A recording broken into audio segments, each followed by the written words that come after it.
Bonjour à toutes et à tous, Valentin Franck avec vous. Nous sommes le mardi 19 mars 2019 et ce soir il n'y aura pas de troisième vote de l'accord de divorce présenté par Theresa May et non puisque le président de la Chambre des communes a rejeté ce troisième vote euh, justifiant le fait que Theresa May doit proposer un accord avec des modifications majeures pour présenter à nouveau bien un vote au Parlement sur cet accord de divorce.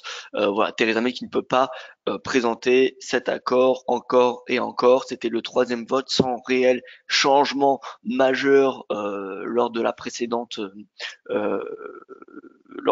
vote. Donc il n'y aura pas de troisième vote ce soir. Donc c'est un peu le flou d'ici jeudi. Nous savons que jeudi, il y aura le sommet européen. Les 27 chefs d'État pourraient accorder au Royaume-Uni une extension du Brexit. Alors ça peut être 3 mois comme comme l'a accordé le Parlement britannique, mais ça peut être peut-être 9 mois, ça peut être même 12 mois, ça peut être même potentiellement plus. Voilà, donc on ne sait pas réellement quelle va être l'extension du Brexit. Il y a de fortes chances qu'il y en ait. Maintenant, il y aura probablement une contrepartie. On ne sait pas. Euh, ça peut être un second référendum. Ça peut être voilà, on ne sait pas, mais en tout cas, il peut y avoir une contrepartie exigée par Bruxelles. Et d'ici jeudi, eh bien, il y a des choses qui pourraient se passer au Royaume-Uni. Euh, Pareil, on a aucune idée précise de ce qui peut se passer, mais on peut très bien imaginer, eh bien, que Theresa May se rende à Bruxelles pour tenter de négocier une dernière fois avec l'UE, même si ça risque d'être compliqué en 2 jours. Bon, voilà, les possibilités euh, sont difficilement imaginables, mais bon, voilà, ils peuvent faire preuve de créativité d'ici jeudi. Donc en attendant jeudi le sommet européen, nous aurons demain soir la Fed. La Fed, qu'est-ce qu'on attend? Eh bien, on attend des taux intérêts inchangés, concrètement une politique monétaire, enfin des taux oui d'intérêt inchangés. Par contre, au niveau de la réduction du bilan de la Fed, eh bien cette réduction du bilan qui a commencé en octobre 2017, eh bien les investisseurs attendent un arrêt de ce programme, ce qu'on appelle le quantitative tightening.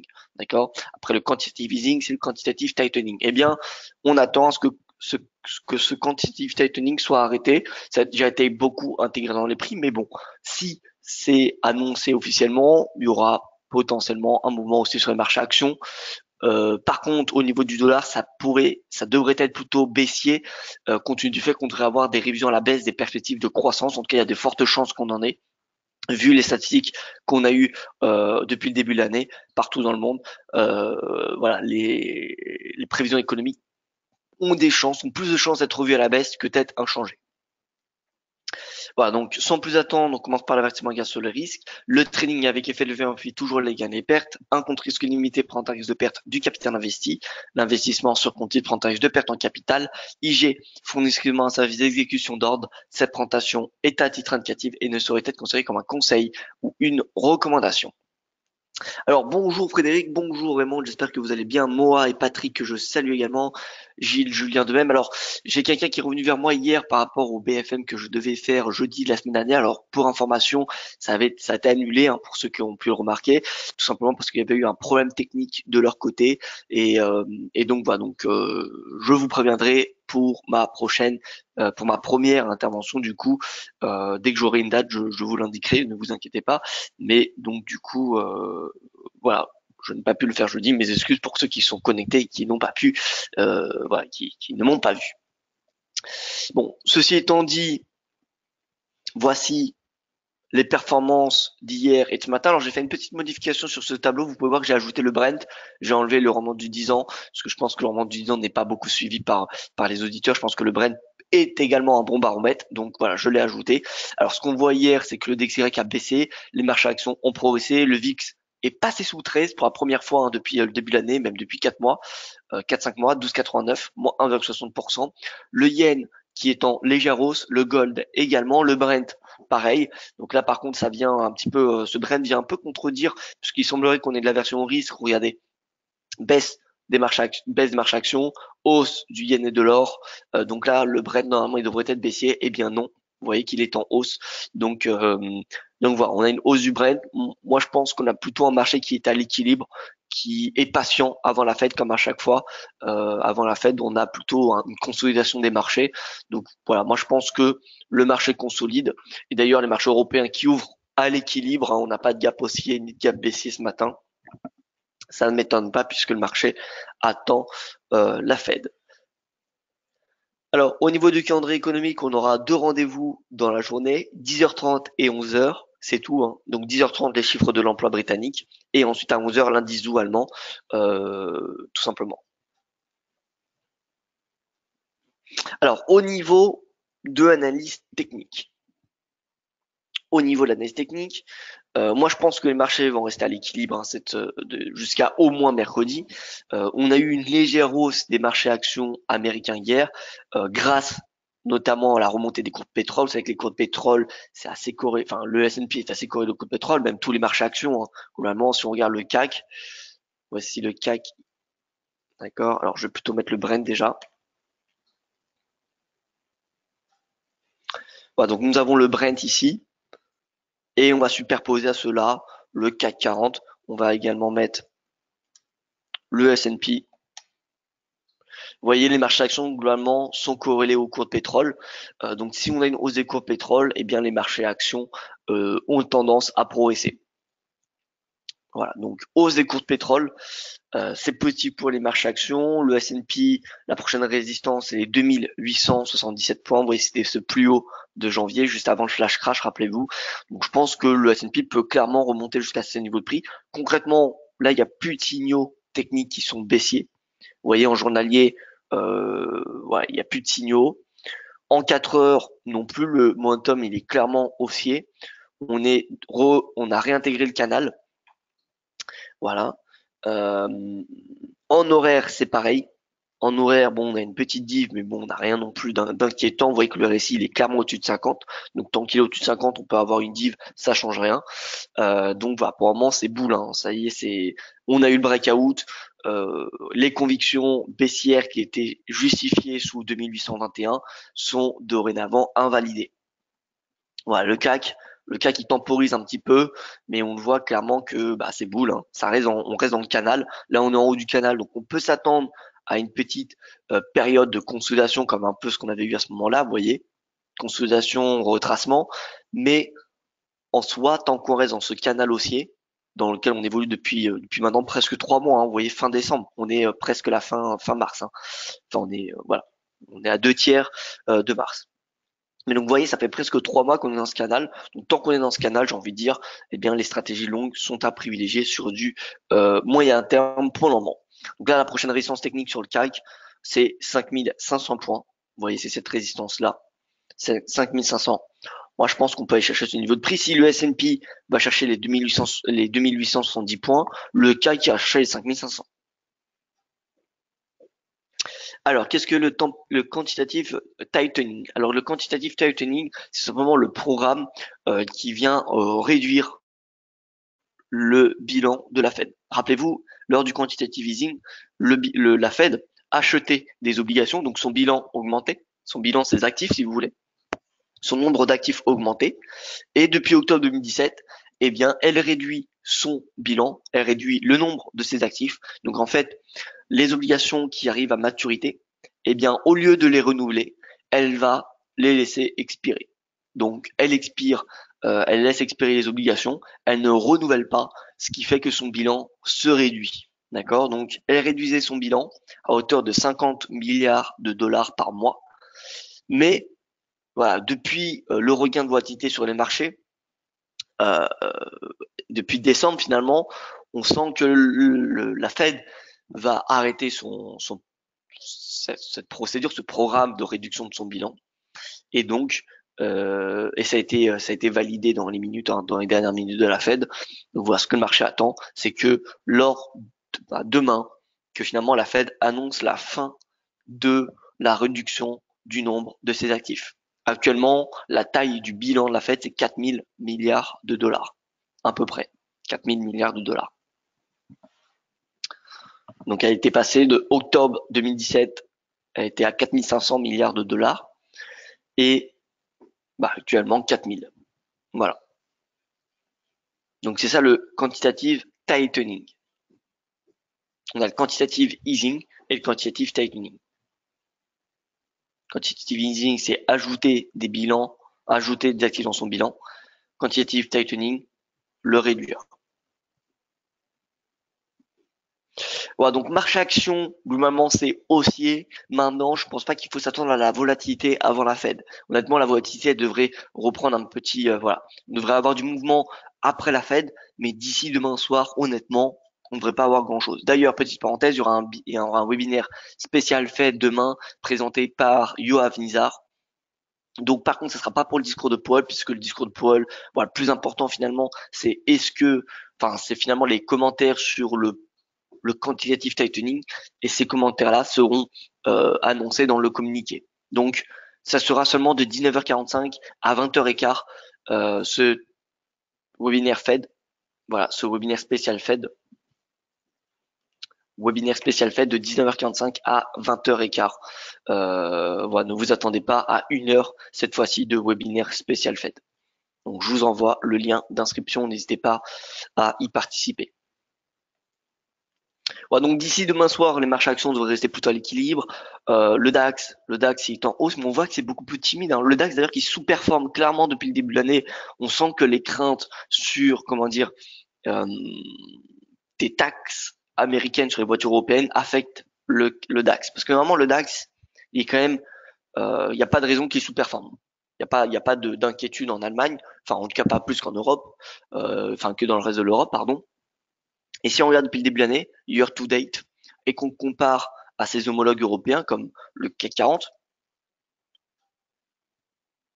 on va même regarder le comparer au MIB, au FTSE MIB, et on regarde le FTSE MIB surperforme le DAX.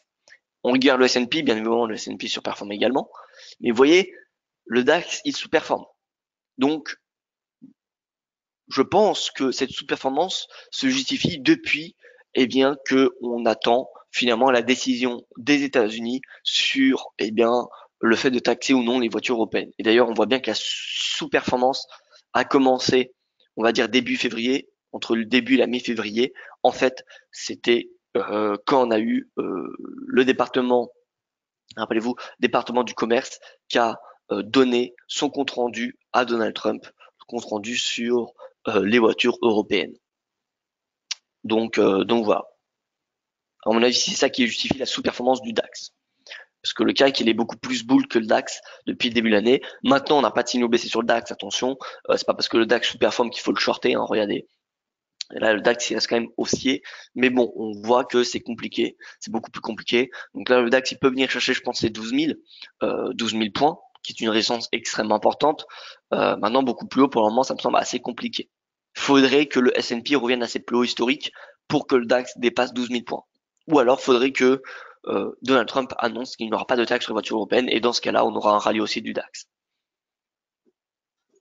Au niveau du Forex, 1,1350, on voit que la tendance est globalement haussière, hein, depuis maintenant le début du mois. On le voit, regardez les chandeliers haussiers. Donc c'est bullish pour le moment. On est à 1,1350. Si on a le breakout de cette oblique, ce sera direction 1,14. Maintenant, pour le moment, ça reste bull, mais voilà, ça reste bull, tout simplement. Il n'y a rien d'autre à dire. On n'a pas de signaux baissiers. On voit qu'on a tout de même un momentum qui s'affaiblit, puisque regardez un petit peu l'angle. Vous voyez que l'angle, regardez la moyenne mobile. Elle devient de plus en plus flat. Donc ça, voilà, on est dans une phase de ralentissement. On est dans une phase de ralentissement. Maintenant, on n'a pas de signaux baissiers, hein, ni sur le daily, ni sur le 4 heures, ni sur le horaire. Donc, pour le moment, voilà, je dirais pas shorter l'euro-dollar. D'ailleurs, si on regarde le DXY en daily, il est en baisse, hein. Regardez, il est toujours en baisse. Daily, le RSI passe sous 50, donc on pourrait voir une accélération du momentum baissier. On pourrait voir une accélération à la baisse jusqu'au plus bas finalement de février et à cette oblique vers 95-50. D'accord? En 4 heures, on commence à avoir une divergence. Maintenant, c'est pas parce qu'on commence à avoir une divergence qu'on va tout de suite dans l'immédiat avoir un rebond. Tant que le RSI ne dépasse pas 50, il n'y a pas de quoi s'inquiéter. D'accord? Il n'y a pas de quoi s'inquiéter. Donc le DXY pourrait continuer à baisser, je pense, jusqu'à 95-50. En tout cas, c'est le support que je surveille. À partir de ce support, je pense que le dollar deviendra particulièrement attractif d'un point de vue analyse technique. Et donc, il faudra prendre clairement ses bénéfices sur l'achat Eurodoll ou même l'achat Gold. Parce que ce qui justifie la remontée de l'or à court terme, c'est uniquement le dollar. Et encore, quand je parle de remontée, on peut voir que depuis finalement un peu moins d'une semaine, l'or ne fait rien. D'accord? L'or ne fait rien. Il est même en baisse. Donc voilà. L'or, pour qu'il y ait vraiment une remontée majeure, faudrait soit qu'on ait une poursuite de la baisse du dollar de façon significative, ou faudrait qu'on ait un début d'aversion au risque, ce qui sous-entend une correction des marchés actions. Si on commence à avoir un moins 5% sur les marchés actions, l'or montera très rapidement à 1320 puis 1340 $. Mais tant que le dollar est en baisse de façon assez, on va dire douce, parce que le momentum, voilà, il n'est pas non plus, il n'y a pas un sell-off sur le dollar. Regardez en 4 heures, en journalier, les chandeliers sont extrêmement, enfin, les corps sont plutôt petits. On n'a pas non plus de vente massive. Donc, le dollar, il est vendu, mais il n'y a pas non plus un momentum de folie. Et au niveau des marchés actions, eh bien, il est boule. Donc, ça vient pas du tout soutenir l'or. Au contraire, ça vient un petit peu le pénaliser, le freiner. Donc, pour le moment, l'or, ça reste boule, mais on n'a pas non plus un environnement favorable à l'or sur du court terme. Alors, on va regarder rapidement, excusez-moi, je fais une petite parenthèse, mais le VIX, puisqu'on avait des divergences, rappelez-vous, sur le VIX et le VVIX hier, hier et la semaine dernière. Donc, le VIX, toujours la divergence. Donc ça pourrait précéder, ça pourrait précéder un rallye du VIX, enfin un rallye plutôt une ascension, d'accord. Donc là, le VIX, le fait que le VIX soit bas, alors c'est positif pour les marchés actions. Maintenant, pour ceux qui essayent, qui cherchent à payer les pullbacks des marchés actions, c'est pas du tout le moment de payer les marchés actions si le VIX est bas. Le mieux, c'est d'acheter le marché action lorsque le VIX est très haut. Ça, c'est le meilleur moment. C'est là où on a les meilleurs points d'entrée. C'est lorsque le VIX est très haut. Si vous superposez un petit peu le VIX avec le S&P, vous verrez que plus le VIX est haut, plus on est bas sur les marchés actions.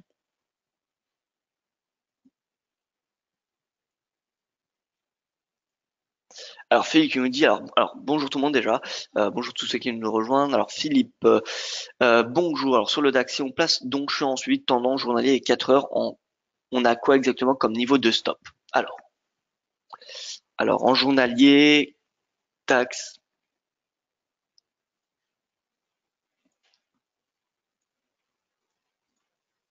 canal de Donchamp, je vais mettre à 20 périodes. 20 périodes, vous voyez qu'on a un stop, si vous êtes en stratégie d'achat, vous avez un stop aux alentours des 11 240 points sur 20 périodes. Voilà, 11 240. 11 240 sur le CAC ou sur l'Euro 550. Vous voyez, Euro 550, 3222. Et sur le CAC, on est à 5136 points. 5136 points. Voilà. Et en 4 heures, je pense que le plus bas de 20 périodes a été atteint plusieurs fois. Vous voyez que plus bas de 20 périodes sur du 4 heures, c'est beaucoup plus brouillon. Ça n'a rien à voir avec sur le journalier. Donc voilà, sur le 4 heures, le plus bas, d'ailleurs, il ressemble beaucoup à la bande inférieure de Bollinger, regardez, à quelques points près. Le plus bas, donc 20 périodes sur graphique 4 heures, c'est 11 482 points.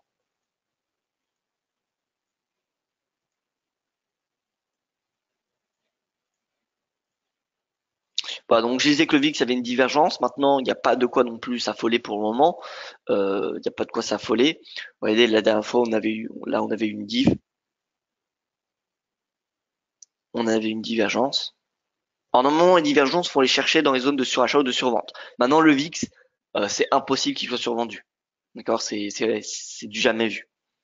C'est du jamais vu. Donc, on va pas attendre qu'il y ait une divergence dans le survendu, sinon on va pouvoir attendre très très longtemps. Donc là, on avait une divergence. Vous voyez qu'on avait eu un rebond, mais on n'avait pas non plus eu un emballement. Donc c'est pas parce qu'on a une divergence qu'on va forcément avoir un sell-off. Mais on peut avoir un rebond, et rien que ce rebond, c'est quand même une baisse du marché action. Je sais pas, ça doit être au moins du moins 3%. Donc là, en tout cas, le VIX, c'est pas le moment enfin, C'est compliqué de se positionner à l'achat sur le S&P, même si on a eu un breakout, ça reste compliqué parce qu'on est quand même assez haut, le VIX est très très bas. Et au niveau du VVIX, là par contre le VVIX, regardez, on teste ce biseau, cet oblique plutôt, et donc si on sort par le haut, ça pourrait être un signal de vente pour les marchés actions. Maintenant, on peut regarder notre force relative entre les valeurs essentielles et non essentielles. C'est en range, c'est pas en hausse. Le VIX et VIX 3 mois, il est extrêmement bas, donc ça pareil. Plus il est bas, bon, plus c'est synonyme d'euphorie sur les marchés, mais normalement l'euphorie ne dure pas extrêmement longtemps. D'accord? Ça. Vous voyez que là on est à un plus bas depuis assez longtemps quand même, hein.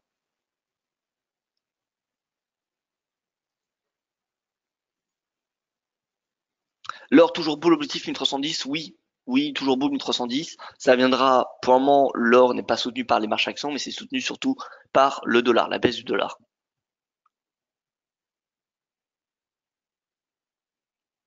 Alors Philippe qui demande alors, donc c'est mieux de regarder le cash. Alors il y a des avantages et des inconvénients. Honnêtement, je dirais pas que c'est mieux de regarder le cash. Ça dépend ce que vous faites. Euh, Ça dépend ce que vous faites clairement. Il n'y a pas de meilleure stratégie à regarder le cash ou le futur. Est-ce que vous pensez qu'à chaque breakout à la hausse du canal supérieur, il y a des entrées malgré un canal assez large et un stop éloigné? Alors, euh, pas à chaque nouveau plus haut, pas à chaque breakout à la hausse, mais le canal blanchant, ça peut être un signal lorsqu'on a un retournement, par exemple. Lorsqu'on a un retournement, c'est-à-dire que, imaginons, on avait des nouveaux plus bas, d'accord, des nouveaux plus bas à 20 jours, et que on a un retournement aussi, on a un rebond, et on a subitement un nouveau plus haut cette fois-ci. Et bien là, on peut dire qu'on a un retournement de tendance, et donc ça peut être une stratégie d'achat. Maintenant, acheter à chaque nouveau plus haut, à 20 jours, ça me semble, après, ça peut être possible, hein, mais ça me semble compliqué. Et si vous voulez mettre un stop plus court, eh bien, au lieu de prendre le plus bas de 20 jours, vous prenez la médiane. Vous savez que sur, ce canal Donchamp, il y a 3 bornes. Il y a le plus haut à 20 jours, le plus bas et le canal du milieu, qui est plus que la moyenne entre le plus haut et le plus bas à 20 jours. D'accord? Donc vous pouvez le mettre ici, mais vous voyez que forcément, plus vous allez mettre un stop serré, et plus, comment dire, et plus il y aura de chances qu'il soit stoppé. Maintenant, une des choses possibles, il y a une infinité de choses possibles, hein, sur les marchés actions, c'est voilà, mais c'est de commencer avec un stop initial à la médiane, mais ensuite que le stop suiveur ne soit pas la médiane, mais le plus bas.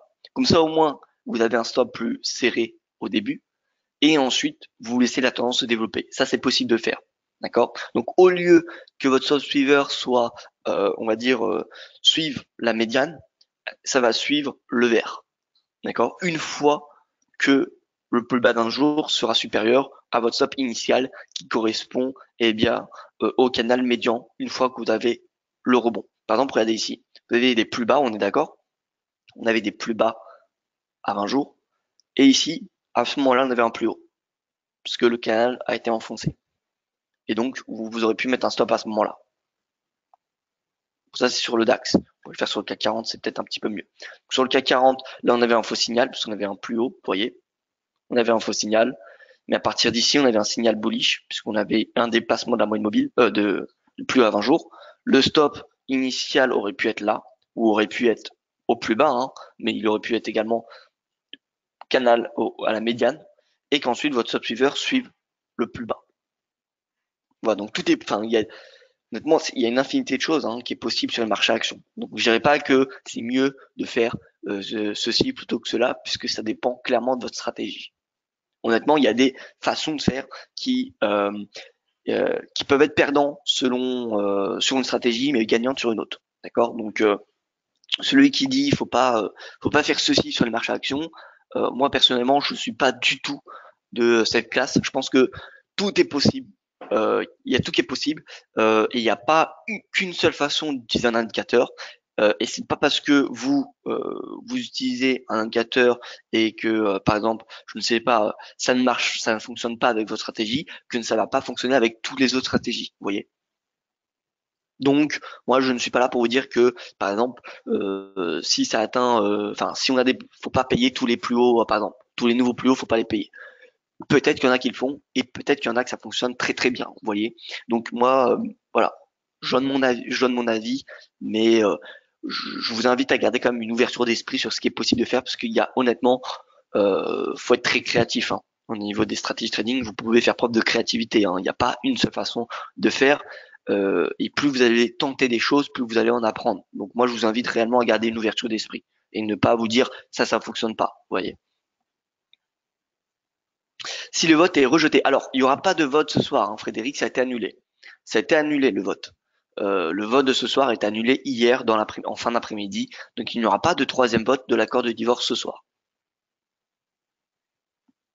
Donc le vote annulé, je répète, devrait être baissier. Alors il a été baissier hier, donc mais naturellement, lorsqu'on a une belle baisse d'une devise ou même d'un actif, en général le lendemain on a un rachat de position. Donc là le GBP il n'est pas boule, d'accord, mais il n'est plus baissier. Regardez, GBP, vous voyez, il n'est pas en baisse. Mais par contre hier il a fortement baissé le GBP. Si vous regardez le GBP USD, enfin fortement, c'est un grand mot, mais vous voyez qu'on a une belle baisse en intraday. L'euro GBP, il a bondi, hein. Regardez. En intraday, il avait bondi. Sauf que le marché ensuite a intégré la news et voilà, on a plus de comment dire de baisse du GBP. Mais c'est pas non plus boule, hein, pour le moment. Vous voyez, le GBP, il n'est pas boule, hein. Par rapport au début de semaine, le GBP est en baisse par rapport à l'euro et par rapport au dollar et vis-à-vis du dollar. Donc pour le moment, le GBP il est en baisse, hein, depuis le début de semaine. Regardez, performance et on se met en weekly. Weekly GBP, vous voyez, sa devise la plus baissière. D'ailleurs là, vous voyez que le Roche BP, bon, on a la divergence qui continue à se former. C'est toujours pas le moment de rentrer à l'achat puisque le RSI n'a pas clôturé au-dessus de 50, mais on voit que le RSI continue à rebondir. Donc ça pourrait être un signal positif pour le Roche BP si on a uniquement si on a la clôture au-dessus du RSI de 50. D'accord. Si le RSI ne clôture pas au-dessus de 50, c'est trop risqué de passer à l'achat. Bon, l'euro CHF consolidation, on le voit, hein, au niveau des bandes de Bollinger, concrètement, il faudra attendre. Mais on voit que ça dépend. Les bandes de Bollinger vont nous aider. Là, on a un squeeze qui est en train de se former, donc faut attendre. Clôture au-dessus de la bande supérieure, c'est direction 1,15. Clôture en dessous, c'est direction 1,12. Au niveau de l'USD Yen, alors ça commence à se tendre un petit peu, hein, puisque regardez le 4 heures.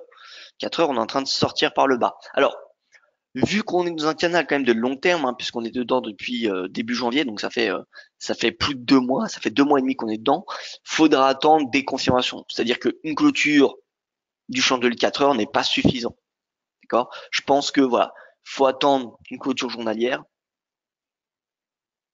Vous voyez. Donc si on a la clôture journalière en dessous, dans ce cas-là, dans ce cas, c'est négatif. C'est négatif et on pourra suggérer la vente. Et vous savez que si le USD commence à baisser, ça sera baissier pour les marchés. Enfin, c'est souvent baissier pour les marchés à actions. Je vais refaire voir un petit peu. Donc USD Yen.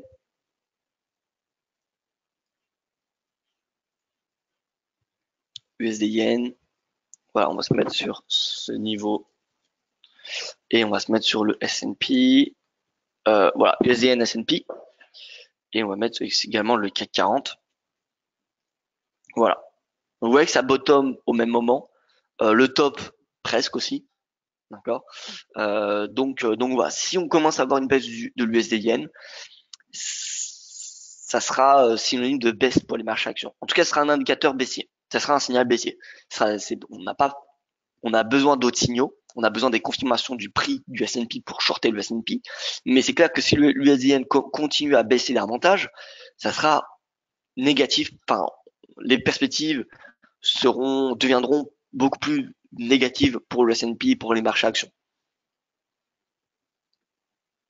Je pense que quelqu'un, c'est un signe de manque de souffle pour dépasser ses plus hauts. Alors oui, peut-être manque de souffle. Maintenant, voilà, ça fait depuis le début de l'année que on surveille les replis. Il n'y a pas de repli. Ça va forcément arriver à un moment ou à un autre, hein, mais bon, on va pas rester non plus bear, hein, éternellement. C'est pas pour une raison pour payer le CAC à ce niveau de prix, parce qu'encore une fois, une hausse de 20% depuis les plus bas, sans de correction, parce que là, on peut pas parler de correction, hein, ça, ce mouvement-là, ça représente rien, regardez. Si on prend les retracements de Fibonacci, oui, on n'a même pas un retracement de 38%. On n'a eu aucun retracement de 38%. Donc, en l'absence de retracement de 38% et vu le momentum, ça, ce momentum-là, il n'est pas soutenable à long terme. Vous voyez, depuis combien de temps il est au-dessus de sa moyenne mobile à 20 jours? Ça fait, je, je sais pas, ça fait combien de temps, mais voilà, ça fait plus de 2 mois qu'il est au-dessus de sa moyenne mobile à 20 jours. Je ne sais pas si ça a déjà été vu. Alors, à ce moment-là, c'était 1 mois et quelques, 1 mois et 20 jours. Il faudrait regarder. Mais bon, là, on est quand même dans une phase, oui, on a une belle hausse. Maintenant, payer ce niveau de prix, je trouve ça beaucoup trop cher. Et d'ailleurs, je trouve ça, voilà, on est près des tops, hein, on est près des plus annuels. Donc, je pense qu'il faut attendre un pullback. Peut-être, je pense, enfin, ça va être compliqué d'attendre le pullback à 5000 points dorénavant, parce qu'il faudrait vraiment des catalyseurs très très négatifs, mais au moins 38%, 38 voire 23%. Ouais, si on met 23,6, oui, 5200, au moins un retracement 5002. Avant 5002, je trouve que c'est pas intéressant de payer le CAC. 5002, c'est le grand minimum. Tahar qui demande lorsque un contrat futur hold change de période, quels sont les frais et dates de changement de contrat. Alors ça, faut regarder sur les caractéristiques du contrat futur sur lequel vous tradez, sur quelle échéance, parce qu'il y a plusieurs échéances, c'est tous les 3 mois les échéances du contrat oil, il me semble. Euh, donc la période c'est tous les 3 mois et quels sont les frais et dates. Alors les dates, alors je les ai plus en tête, Tout ça faut regarder sur le contrat futur. Tout ça faut regarder sur la bourse qui vous fournit le contrat futur. Voilà. Et les frais, ça dépend de votre courtier.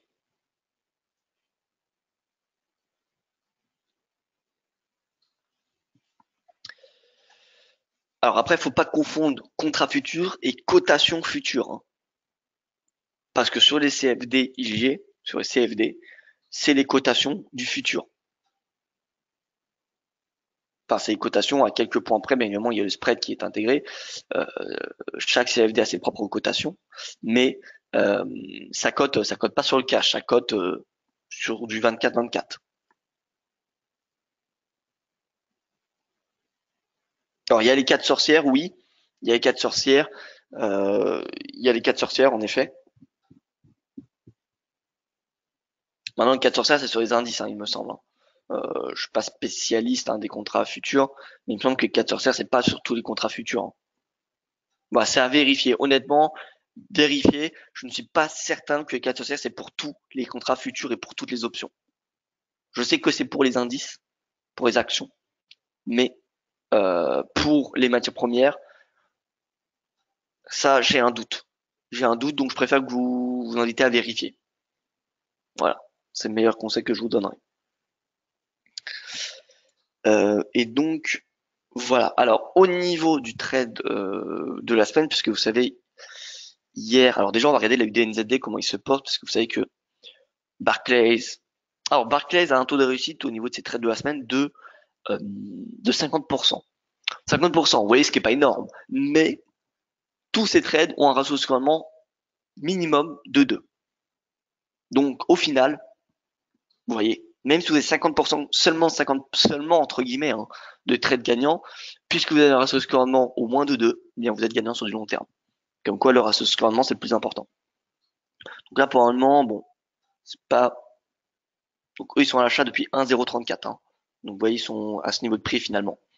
Ils achètent à ce niveau de prix Barclays pour aller chercher ce niveau-là et mettre un stop sous le récent plus bas.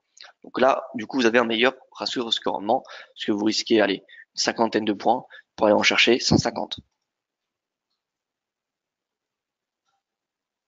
Alors, au niveau du trade de la semaine, donc le yen, regardez le yen, il est très très intéressant ce yen index puisqu'il est revenu proche de ce support. Voilà, alors, vous voyez, proche du plus bas de l'année. On va se mettre en 4 heures pour voir si on a des signaux haussiers. Bande de Bollinger, aucun signal. RSI A, RSI, vous voyez ce que je vois, je pense. On commence à avoir une div, par contre, le RSI n'a pas clôturé au-dessus de 50. Si clôture au-dessus de 50, c'est achat yen. Maintenant, il faudra savoir achat yen face à quelle autre devise. Donc, c'est pour ça qu'on va continuer notre tour sur les autres indices de Forex. NZD. Alors ce que je vais faire, c'est que je vais ouvrir deux graphiques. Je vais en mettre un en daily et un en 4 heures. Alors daily, donc RSI c'est boule, prix c'est boule, c'est pas non plus boule, c'est pas la folie puisqu'on voyait qu'on oscille beaucoup au-dessus de la moyenne mobile, au-dessus et en dessous de la moyenne mobile à 20 jours. Donc là le potentiel aussi me semble assez limité sur la NZD en 4 heures. 4 heures c'est neutre, voilà, y a pas grand chose à dire. L'AUD.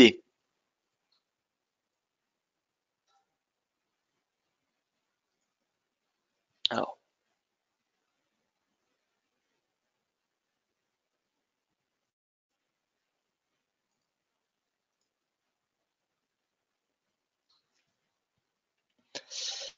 alors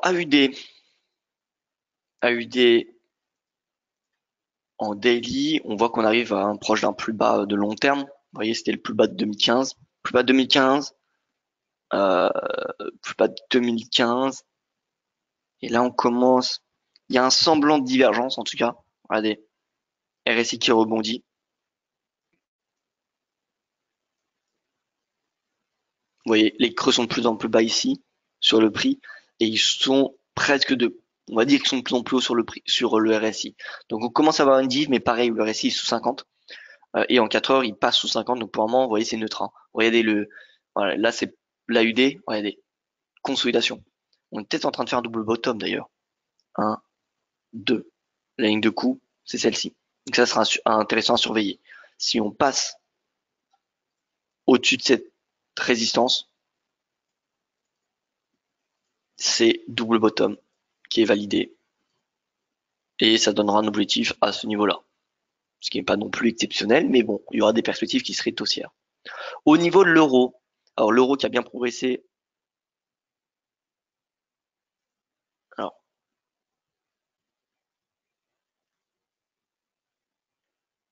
Alors, je ne me souviens plus comment on link les deux graphiques.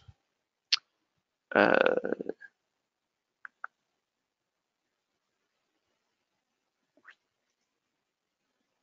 bon, c'est pas grave.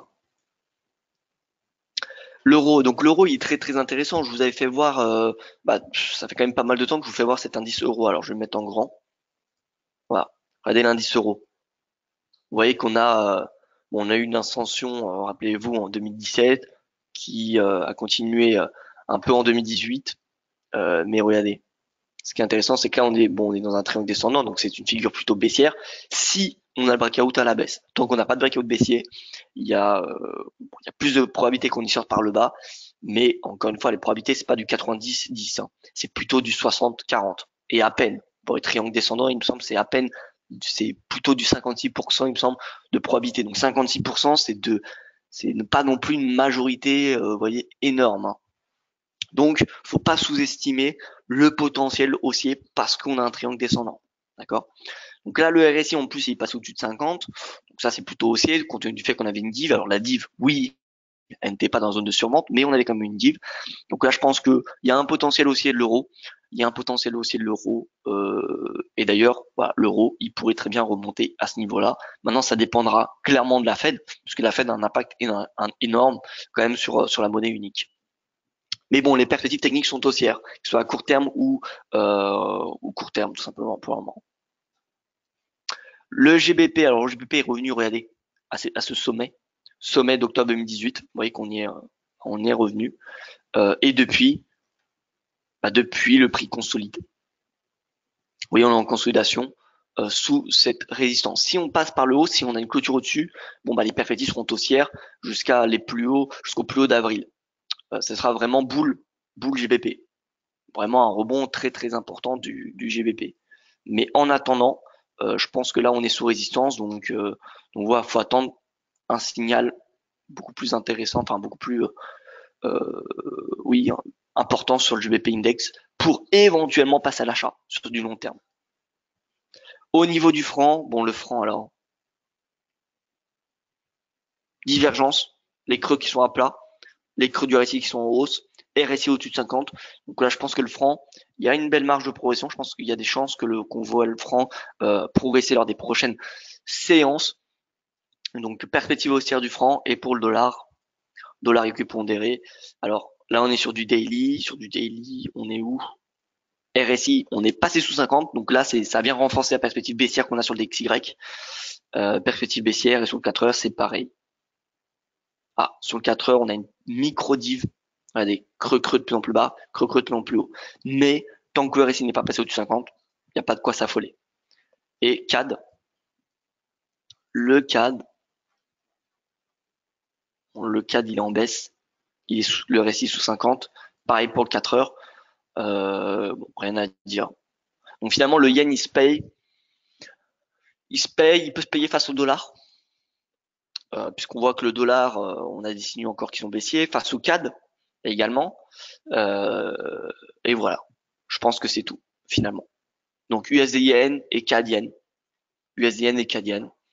Donc CAD Yen, vous savez que c'est un bon baromètre d'appétit ou d'aversion au risque. Donc CAD Yen, regardons de plus près. Alors le RSI, on remarque qu'il est à 50, il consolide. Donc pour moi, il n'y a pas de tendance, enfin il n'y a pas de momentum sur le CAD. Alors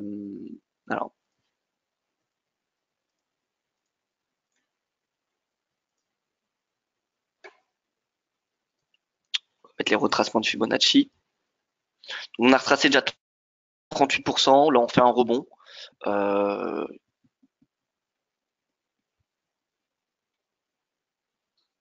Alors CAD, Yen, CAD Yen, on a un plus bas assez intéressant, ce niveau de prix qui peut être un objectif. Maintenant, d'un point de vue ratio de rendement, c'est pas non plus très très bon. Hein, regardez, si on met un stop, imaginons au-dessus du récent sommet à 56 points, pour aller en chercher, allez, 120, bon, ça fait un ratio de rendement de 2, donc c'est limite, quoi, c'est le minimum. Le minimum. Donc c'est à chacun, c'est à vous de voir. Par contre, en journalier, voilà, je vois pas réellement de tendance pour le moment. Je vois pas de tendance, je vois pas de signaux baissiers. Hein, d'un point de vue des bandes, on n'a pas de signaux baissiers. Donc pour le moment, c'est neutre un Cadienne. J'ai davantage de perspectives baissières sur le ZN où là, ça commence à clairement voilà, baisser. Hein, vous voyez. Donc faut attendre la clôture journalière. Mais si on a une clôture journalière en dessous de ce canal, ça serait un signal baissier important. Finalement, on ferait l'objectif du biseau. On irait chercher l'objectif du biseau qui est ici. Vous voyez, le début du biseau, c'est ce moment-là. Donc on irait chercher à peu près 108, finalement, 108,50. 108,50 serait l'objectif.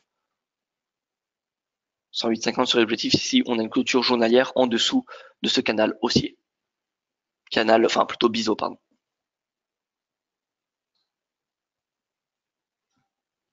Voilà donc pour ce point de marché. Moi, je n'ai rien d'autre à rajouter. Hein. Je vois pas ce que je peux dire davantage. Merci pour votre attention. Donc en conclusion, attendez-vous à un marché plutôt calme en attendant la Fed demain soir. Bien évidemment, chaque news sur le Brexit aura un impact sur le GBP, mais potentiellement sur les marchés actions. Donc voilà, soyez prudents. Et je vous dis, écoutez, à demain pour mon prochain point de marché.